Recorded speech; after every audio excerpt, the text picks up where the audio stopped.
Hello दोस्तों, नमस्ते, प्रणाम। मैं हूँ आपकी रीता। मेरे यूट्यूब चैनल पे आपका स्वागत है और मैं गाने जा रही हूँ दारू शराब पे गीत। जैसा होगा कमेंट में जरूर बताइएगा। मेरे चैनल को लाइक करें, सब्सक्राइब करें, कृपया आगे से आगे बढ़ाएं। 10 दारू 10 दुआ 10 बट दवाई कमाई एको नाही कमाई एको नाही। 10 दारू 10 दुआ 10 बट दवाई कमाई एको नाही कमाई एको नाही। दारू जब पीबा सैया झगड़ा मचैबा रोज रोज हो। घर से भगाई देबा करबा न तनिको संकोच हो। दारू जब पीबा सैया झगड़ा मचैबा रोज रोज हो। घर से भगाई देबा करबा न तनिको संकोच हो। दारू जहर हा दारू बेशरम हा छोड़ दे दारू पियाई कमाई एको नाही।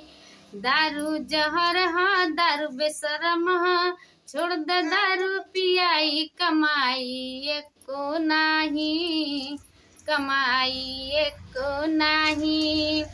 10 दारू 10 दुआ 10 बट दवाई कमाई एको नाही कमाई एको नाही।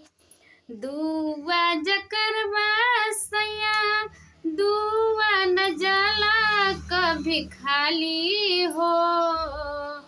दुआ जकरबा सैया दुआ न जाला कभी खाली हो। दुआ से बन जाला बिगड़ल काम हाली हाली हो। दुआ में दम हा दुआ में रहम हा दुआ में दम हा दुआ में रहम हा। भक्ति में रह जाना कमाई एको नाही कमाई एको नाही। 10 दारू 10 दुआ 10 बट दवाई कमाई एको नाही कमाई एको नाही। होई है बीमार बबुआ पैसा तब चाहिए रोज रोज हो। होई है बीमार बबुआ पैसा तब चाहिए रोज रोज हो। पैसा न रहिया तब नाही तू जइबा कोनो और हो। पैसा न रहिया तब जइबा न सैया कोनो और हो।